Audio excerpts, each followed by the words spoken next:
안녕하세요. 골라먹는 리포트의 김장렬입니다. 오늘 말씀드린 거는 좀 지겨울 수 있나요? AI 얘기를 할 텐데요. 뭐 한마디로 말하면요, AI 관련되는 거 얼마 전에 삼성전자가 엔비디아에 드디어 4사분기 납품한다 이런 얘기가 나와서 주가가 좀 올랐고, 뭐 그날은 하이닉스가 좀 빠졌습니다만은 이 얘기를 해드릴게요. AI는 말이죠, 올해 2023년의 이슈만이 아니고 24년, 25년 제가 봤을 때는 한 3년은 굉장히 고성장을 하는 게 맞아요. 그래서 삼성전자가 엔비디아에 들어가면서 하이닉스의 독주 체제를 흔들어 놓는 거는 당연히 하이닉스보다는 삼성전자한테 긍정적입니다. 하지만 그렇다고 해서 하이닉스가 물량이 확 빠지는 게 아니에요. 보세요. 숫자가 올해 100이에요.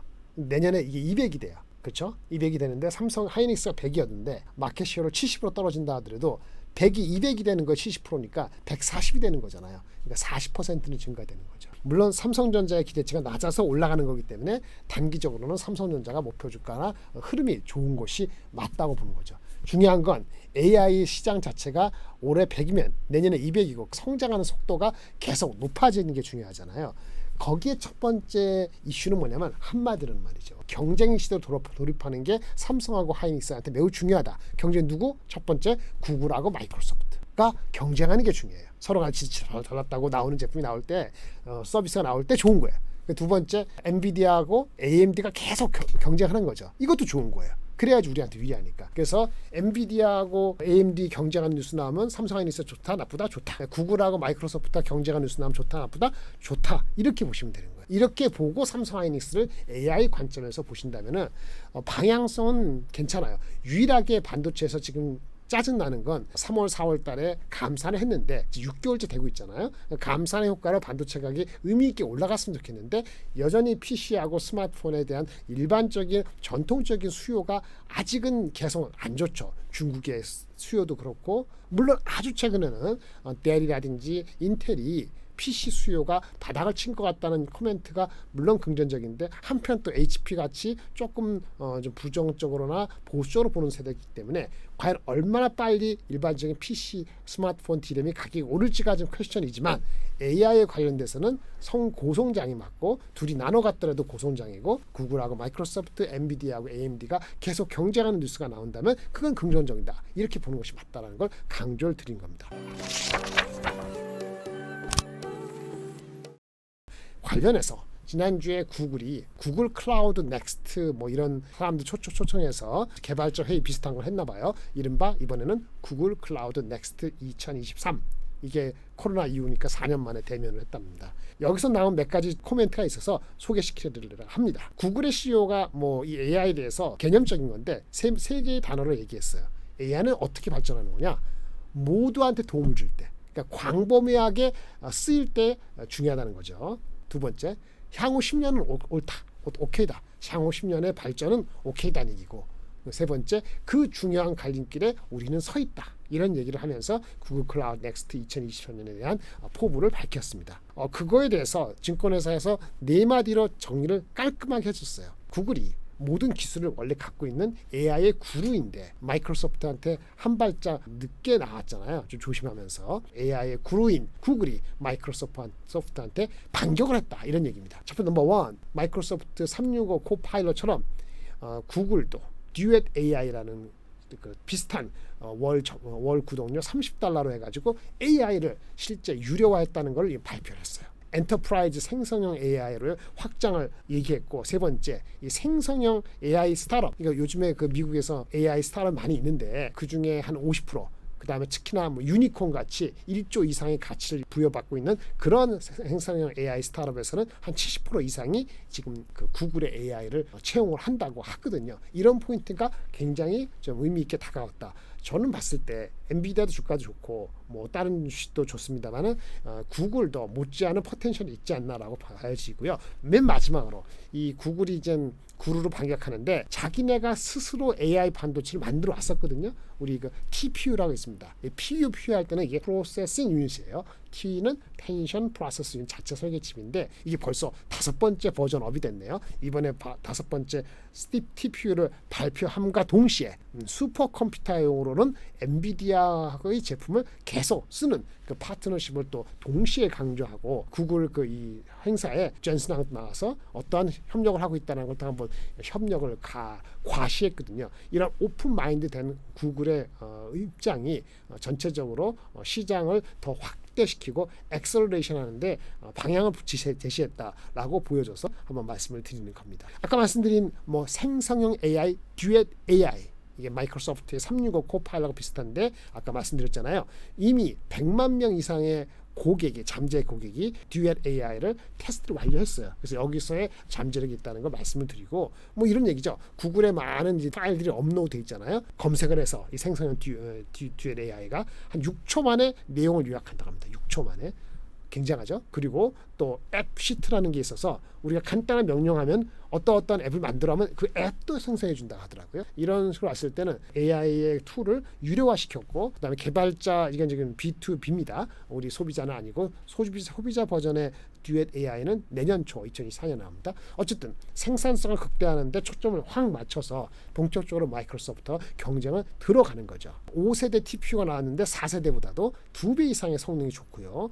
달러당 추론 성능도 2.5배 늘어나는 TPU V5E를 말을 했고 엔비디아의 H100을 탑재한 슈퍼컴퓨터 이건 자기네 제품을 안 쓰는 거죠. 그 한마디로 윈윈을 하겠다는 거죠. 시너지를 이루겠다는 이런 측면에서 구글의 AI Next 2023은 상당히 구글의 입장에서는 의미 있는 모멘텀이 아니었나라고 생각이 듭니다. 결국은 한국의 주식이 중요한데 아까 말씀드린 것처럼 반도체 성장을 하는데 시장이 성장하는데 변수는 플랫폼, AI 플랫폼을 완성하는데 마이크로소프트와 구글이 열심히 싸우는 게 중요하고 물론 AI를 도입하는 사람들이 많이 늘어야 되는데 의료기기금, 교육기금 여러 가지 있잖아요. 그거는 계속 와치하시면 되고 세 번째 엔비디아, AMD 경쟁이 누구는 AMD는 잽시가 안 된다 그러는데 잽시가 진짜 안 되면 우리한테 좋은 거 아니에요. 잽시가 돼서 경쟁을 해가지고 메모리의 용량도 더 확대하고 이런 게 중요한 거거든요. 이런 게 세 가지가 잘 되면 일단 방향은 쓴 겁니다. 시간의 문제예요. 반도체 주가는 계속합니다. 그런데 컨슈머 제품이 너무 부진하다. PC 휴대폰. 근데 PC에서 좋은 얘기를 하고 있다. 긍정전 한번 기다려볼까? 이렇게 보는 거죠. 따라서 반도체 방향은 세 가지로 요약되는데요. 점진적으로 개선됩니다. 빠르지가 않아요. 인내심이 필요하고요. 두 번째, 끝까지 합니다. 끝까지 뭐 한다고요? 감산 효과가 날 때까지 반도체가 오를 때까지 물량을 줄이는 거예요. 삼성전자가 지금 낸드 그 감산은 35%를 하고 있거든요. 초반에 봤던 것보다 지금 2배, 3배 높이고 있는 거죠. 수요가 그만큼 안 좋은 건 반증합니다만 과거랑 달리 끝까지 해보겠다는 거예요. 그리고 세 번째, 삼성이 드디어 올해 9월달 3, 4분기 끝나기 전까지 AMD, 엔비디아 등 주요 커스터머를 잡겠다 그랬는데 그게 이제 기사화된 것을 보면 잡은 걸로 보여지잖아요. 그래서 삼성이 이제는 탄탄히 속도 올라가는 건 매크로 영향도 받기 때문에 장담할 수 없습니다만은 빨리 9만 원, 10만 원 되면 좋겠습니다만 그렇게는 쉽지 않지만 그래도 저번에 한번 5만 원, 6만 원대 중반까지 내려갔던 주식은 다시 그렇게 내려가기는 거의 이제 그런 거는 끝났다. 다만 올라가는 속도가 8만 원, 9만 원 바로 올라가는 것보다는 서서히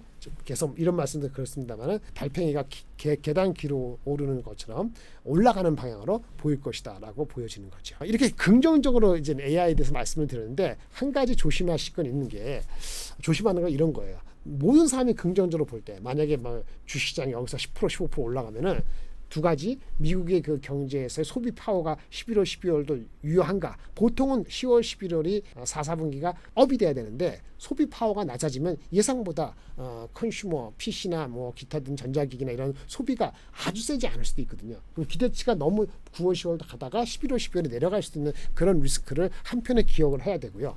전반적으로 AI는 올해가 아니고 24년, 5년, 6년, 7년도 이렇게 계속 간다고 제가 말씀을 드렸는데 하지만 그 정도, 속도에 대해서 얼마만큼 파워풀할 것이라는 것은 계속 체크를 해야 돼요. 성장에 대한 구조적 제약 뭐 이렇게 적었는데 이런 그 연설을 하신 분이 계세요. 얼마 전에 잭슨홀 미팅에서 경제학자가 얘기했는데 미국 경제는 보통 한 2% 성장한다고 얘기를 많이 하거든요. 최소한 지난 한 150년 동안 그래 왔어요. 1800년도 중반부터 그래 왔다 합니다. 150년 동안. 그런데 그걸 가능했던 거는 여러 가지 아이디어가 신제품이 되고 신성장 사업이 성장하고 이렇게 해왔기 때문에 그런 거죠. 그런데 그 중에서도 모든 산업의 생산성을 높이는 근본적인 그 아이디어는 많지는 않죠. 예를 들어서 자동차가 내연기관차가 올라간다는 했는데 여기서 얘기하는 건 전기의 발명이에요. 에디슨의 전기의 발명이 모든 생산성을 높이는 핵심이다. 이 얘기를 왜 그러냐면은 과거에 150년 동안은 이러한 큰 생산성을 높이는 그 혁신적인 아이디어가 있었고, 그다음에 각 나라 중국뿐만 아니고 인구가 성장이 됐기 때문에 경제 성장이 유리했다고 보여지는 겁니다. 글로벌리 세계화 시대가 30년 동안 해온 것도 최근의 성장성을 높인 계기가 됐죠. 근데 생각해 보세요. 지난 5년, 10년간 최근에 보면은 이런 것이 다 약간 흐트러지고 있죠. 인구 성장도 내려가고 새로운 아이디어가 혁신적인 게 또 덜 나오고, 그런 상태에서 우리가 코로나 맞고 2022년을 맞고 있는 상태에서 인플레가 높은 상태에 고민하고 있는 겁니다. 또 다른 성장을 다시 한번 미국이 지금 1%대도 내려갔는데 다시 한번 2%, 3% 올라갈 수 있는가? 여기에 대한 근본적인 질문에 대해서 AI와 다른 역할은 뭐냐는 거에 대한 궁극적인 고찰인 거죠. AI는 아까 말씀드린 것처럼 3년, 5년, 6년 봤을 때 긍정적이 맞습니다. 그리고 인도만큼, 중국만큼 아니들 인도가 성장을 하고 있다, 나라가. 그것도 긍정적인 거예요. 미국 입장에서도.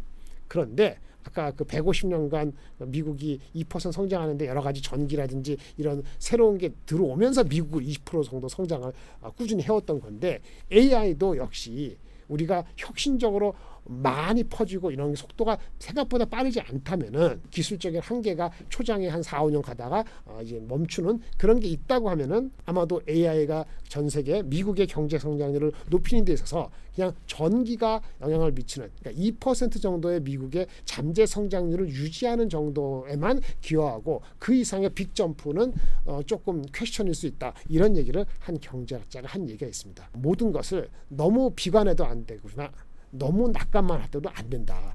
왜? 글로벌 마켓 주식시장이라는 것이 정보가 너무 빨리 흐른다는 거 하나하고, 이제 세계화가 아니고 이제 탈세계화 된다는 측면하고, 인플레가 여전히 강하다는 측면하고, 이런 걸 다 감안했을 때 AI 역할의 롤의 그 알파, 델타라는 것도 과거처럼 결국은 장기적으로 봤을 때는 그냥 경제 성장률을 언더파가 안 되게끔 유지하는 정도의 핵심이다. 이런 정도로 일단 이해하시고, 하지만 단기 한 3년 동안에는 그 직접적인 수혜가 되는 엔비디아랄까 그런 주식들은 괜찮다. 이렇게 이제 종합적으로 얘기하시는 것이 맞지 않겠나라는 판단이 듭니다. 좀 길었는데요. AI에 대해서 전반적으로 말씀을 드렸습니다. 감사합니다.